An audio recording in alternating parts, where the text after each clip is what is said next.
이번 영상은 조리 준비에 대해 살펴보겠습니다. 먼저 조리란 무엇일까요? 조리란 식재료를 음식으로 만드는 전체 과정을 말해요. 씻고, 다듬고, 자르고, 가열하고, 간을 맞추는 모든 단계가 조리에 포함됩니다. 그러면 왜 조리를 할까요? 조리에는 네 가지 중요한 목적이 있습니다. 첫 번째로는 조리를 하면 음식의 소화 흡수율이 올라가 영양적으로 더 좋은 상태가 되고요. 두 번째는 맛과 향을 개선하여 식용을 증진시키고 기호성을 높여줍니다. 셋째로는 세균이나 독성 성분 같은 유해 요소를 제거하여서 안정성을 확보해 주고요. 마지막으로 저장성을 높여서 음식이 오래 보관될 수 있도록 도와줍니다. 시험에서는 종종 조리의 목적이 아닌 것은 하고 나옵니다. 여기서 헷갈리기 쉬운 보기 두 가지는 질병의 예방과 치료와 영양소의 함량 증가예요. 조리는 영양소의 흡수를 돕는 거지 영양소의 양을 늘려주지는 않으며 질병을 직접 치료하거나 예방하는 과정도 아닙니다. 이제 조리 방법을 살펴볼게요. 조리 방법은 크게 비가열 조리와 가열 조리로 나눌 수 있어요. 비가열 조리부터 하나씩 살펴볼게요. 가열하지 않고 식재료를 처리하는 모든 과정이 비가열 조리에 포함됩니다. 가장 기본적인 과정인 씻기는 식재료 표면의 먼지나 이물질을 제거하는 단계예요. 그리고 담그기와 불리기가 있는데요. 담그기의 예로는 당장법이나 염장법이 있어요. 이런 방법은 저장성을 높일 수 있는 장점이 있습니다. 또 쌀이나 콩처럼 딱딱한 식재료는 물에 불리면 조리 시간이 단축돼요. 하지만 수용성 영양소나 무기질이 물에 빠져나가 영양소 손실이 생길 수도 있습니다. 또한 썰기, 섞기, 으깨기, 갈기, 적기 같은 물리적 처리도 비가열 조리에 해당합니다. 그리고 냉장, 냉동, 해동도 중요한 조리 준비 과정이에요. 냉장 보관은 0에서 5도, 냉동 보관은 마이너스 18도 이하입니다. 시험에서 냉동과 해동은 자주 출제가 되는데 냉동은 최대한 빠르게 얼리는 급속 냉동이 좋고요. 해동은 반대로 최대한 천천히 녹이는 완만 해동이 좋습니다. 그래서 해동 순서는 냉장에서 천천히 해동하는 것이 가장 안전하고 그 다음은 흐르는 물에 해동하는 방법, 마지막으로 상온 해동 순서가 바람직합니다. 다음 가열조리는 크게 건열조리, 습열조리, 복합조리, 기타조리 이렇게 네 가지로 분류해서 살펴볼게요. 옆에 적힌 영어 용어도 시험에 나오니까 함께 알아두셔야 합니다. 먼저 건열조리는 물을 사용하지 않고 열로 직접 조리하는 방법이에요. 건열조리는 크게 직접구이와 간접구이로 나눌 수 있습니다. 직접구이에는 두 가지가 있어요. 하나는 상부 직화구이, 브로일링으로 살라멘더처럼 위에서 열이 내려오는 방식이고, 다른 하나는 하부 직화구이, 그릴링으로 숯불구이나 스테이크처럼 아래에서 열이 올라오는 방식이에요. 이렇게 불과 재료가 직접 맡았거나 가까운 거리에서 조리되는 것이 직접구이입니다. 이제 간접구이에 해당하는 조리법들이에요. 프라이팬에 소량의 기름을 두르고 빠르게 볶아내는 소테, 기름을 조금 더 넣고 앞뒤로 지지는 팬프라잉, 재료를 기름에 푹 담가 튀기는 딥프라잉이 있습니다. 그리고 오븐을 이용하는 조리법도 간접구이에 포함되어 채소나 고기를 오븐에 넣어 굽는 로스팅이 있고요. 빵이나 쿠키를 굽는 베이킹이 있습니다. 특히 튀기기는 모든 조리 방법 중에서 온도는 높지만 조리 시간이 굉장히 짧아서 다른 조리법에 비해 영양소 손실이 가장 적은 조리 방법입니다. 시험에서 영양소 손실이 가장 적은 조리법은 하면 튀기기입니다. 이어서 습열조리는 물이나 수증기를 이용해서 조리하는 방법이에요. 먼저 삶기, 포우칭이 있어요. 끓는 전보다 낮은 70에서 80도 정도 온도에서 식재료를 부드럽게 익히는 방법인데요. 대표적으로 수란이 있습니다. 수란이 포칭한 계란이라서 영어로 포치드 에그입니다. 다음은 끓이기 보일링이에요. 보일링은 100도에서 단시간에 빠르게 익히는 방법이에요. 그리고 시머링은 공국이나 육수를 끓일 때 중약불로 은근하게 오랜 시간 끓이는 방법입니다. 포칭, 보일링, 시머링 이 세 가지는 비슷하지만 달라요. 그래서 차이를 확실히 알고 계셔야 합니다. 또 데치기, 브랜칭, 찌기, 스티밍도 습열조리에 해당합니다. 데칠 때는 재료와 물의 비율이 1대 10이 좋고요. 찜은 시험에서 찜은 무엇을 이용한 조리법인가 하고 나온 적이 있는데 정답은 수증기 잠열입니다. 그리고 시험에서 학생들이 헷갈려하는 문제가 있어요. 시험에서 습열조리가 아닌 것은 하고 불고기가 자주 나오는데 불고기는 양념할 때 수분이 들어가는 거지 조리 시에는 그냥 양념된 고기를 팬에서 볶는 거니까 건열조리에 해당합니다. 마지막으로 영양 측면도 기억해 두셔야 하는데요. 일반적으로 건열조리에 비해 습열조리가 영양소 손실이 더 크고요. 특히 삶기나 끓이기처럼 물과 직접 접촉하는 조리법은 수용성 영양소가 물에 녹아 나가면서 손실이 가장 큽니다. 복합조리는 건열조리와 습열조리를 함께 사용하는 방법이에요.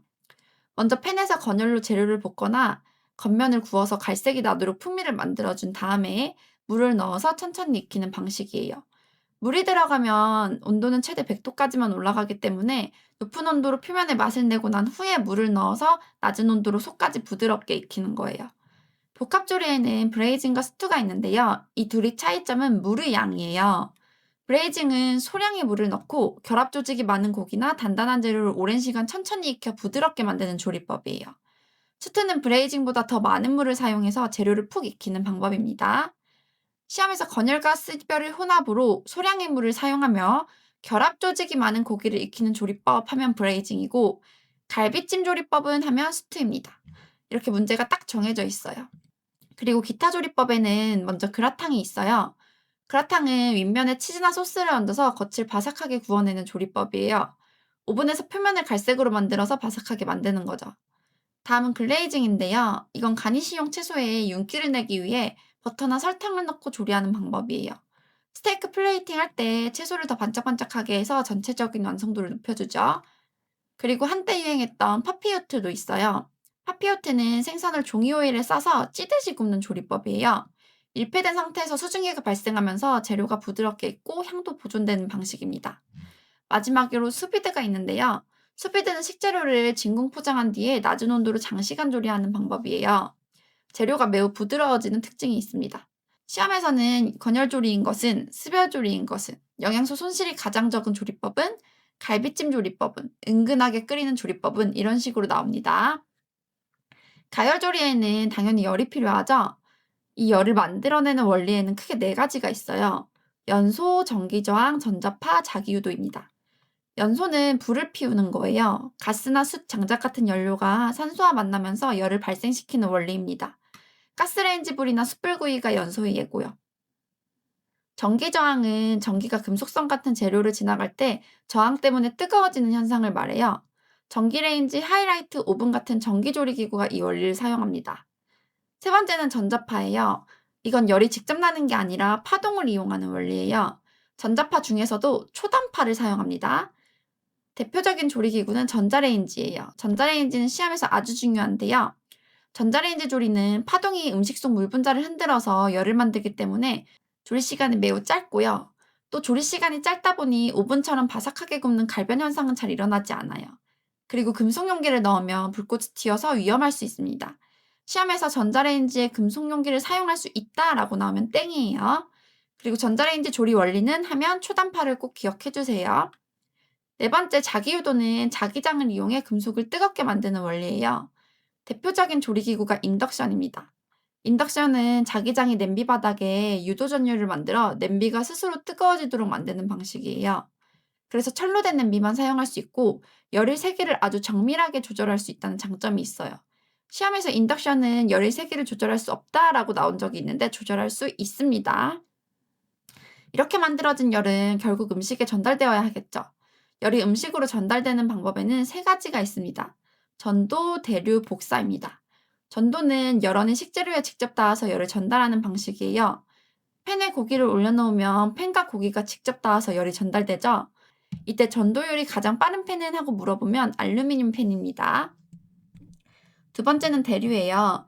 대류는 뜨거운 부분은 위로, 차가운 부분은 아래로 움직이면서 물이나 기름, 공기 같은 매개체를 통해서 열이 전달되는 방식이에요.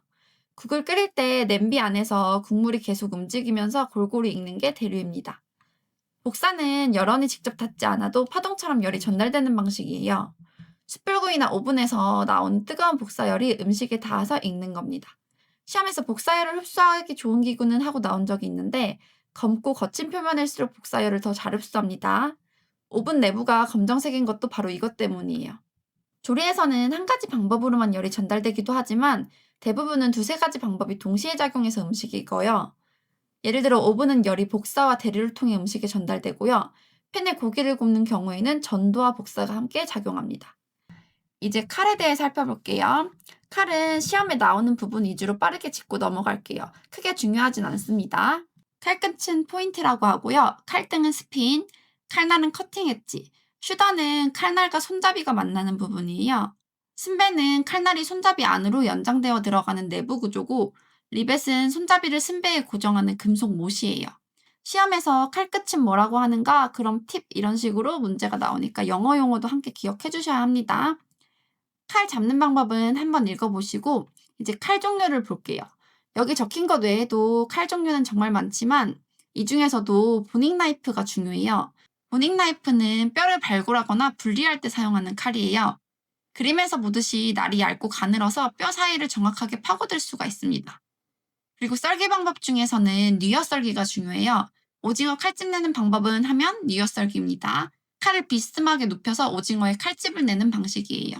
그리고 칼을 갈 때 사용하는 도구에는 숫돌과 우리가 흔히 야슬이라고 부르는 새칼갈이 봉이 있어요.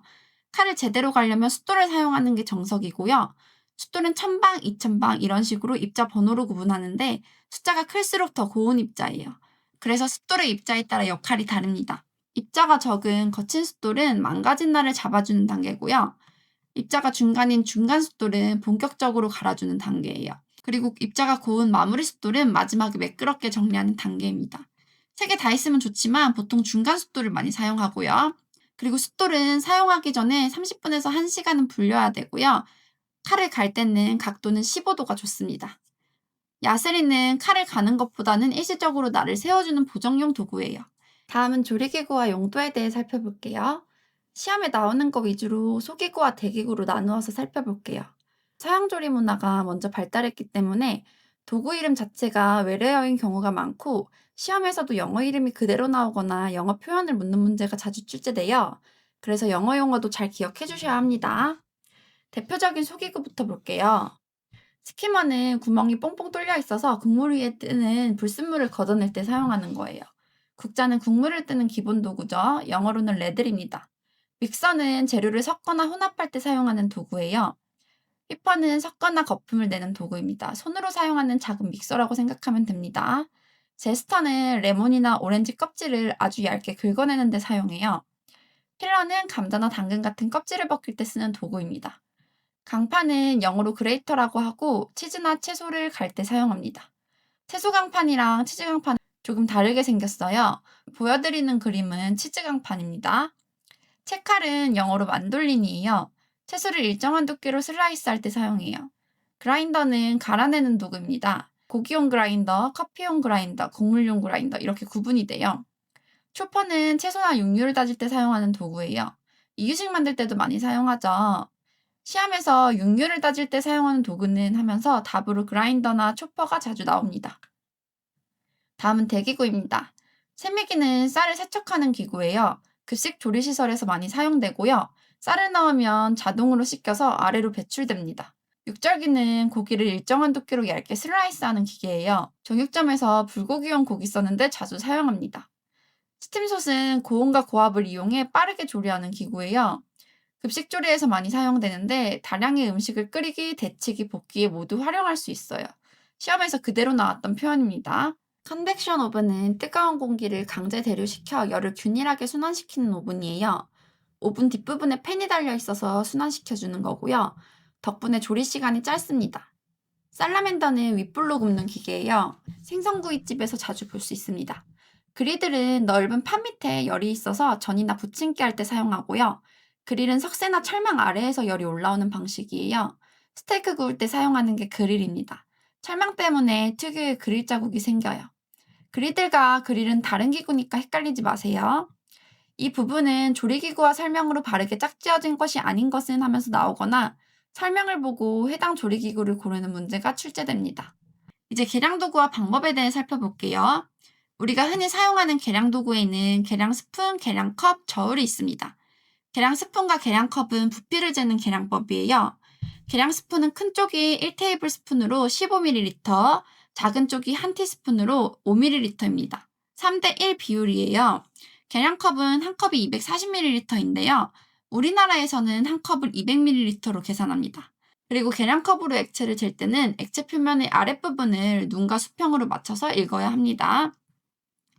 이제 계량 스푼과 계량컵을 이용한 계량 방법을 살펴볼 건데요. 먼저 물과 우유 같은 점성이 없는 액체는 소복하게 담아서 표면 장력으로 넘치지 않게 계량하고요. 반면에 조청이나 기름, 꿀처럼 점성이 높은 액체는 윗면을 평평하게 정리해줍니다. 그리고 밀가루, 전분, 백설당 같은 가벼운 가루는 반드시 체에 친 후 윗면을 직선으로 된 칼로 깎아 정리해야 해요. 반드시 체에 쳐야 한다는 거 기억해 주시고요. 황설탕, 흑설탕은 수분이 많이 포함돼서 꾹꾹 눌러 담은 뒤 평평하게 정리합니다.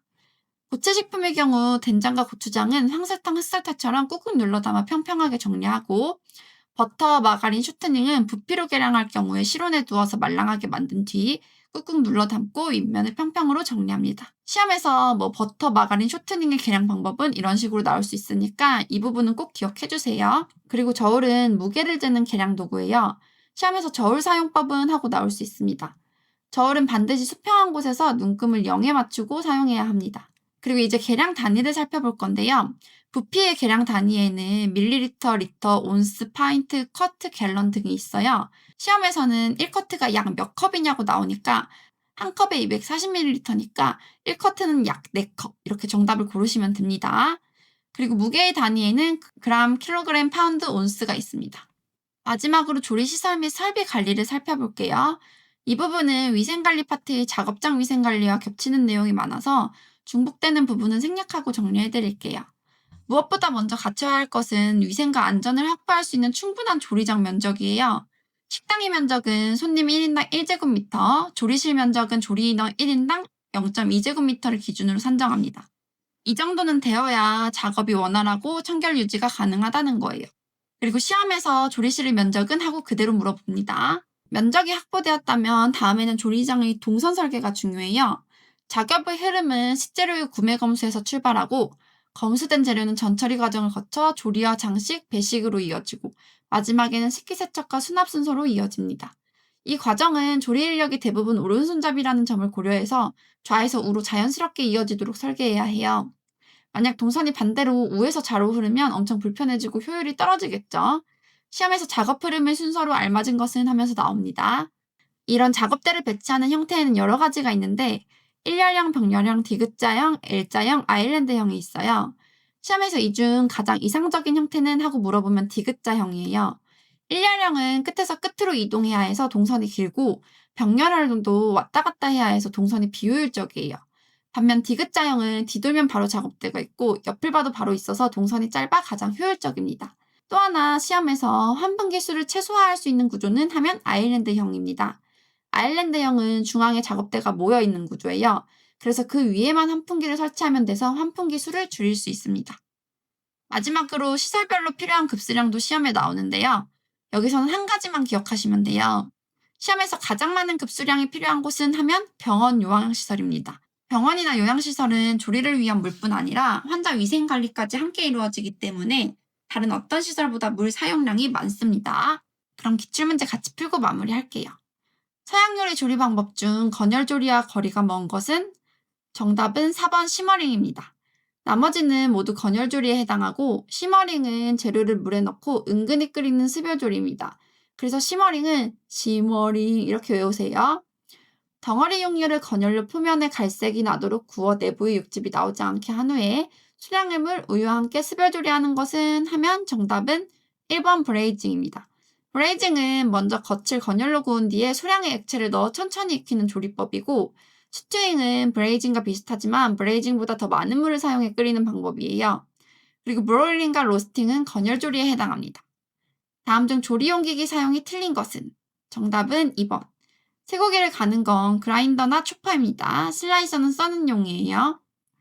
조리대 배치 형태 중 환풍기와 후드의 수를 최소화할 수 있는 것은 정답은 4번입니다. 아일랜드는 조리대가 중앙에 모여 있어서 환풍기를 그 위에만 설치하면 돼서 환풍기 수를 최소화할 수 있습니다.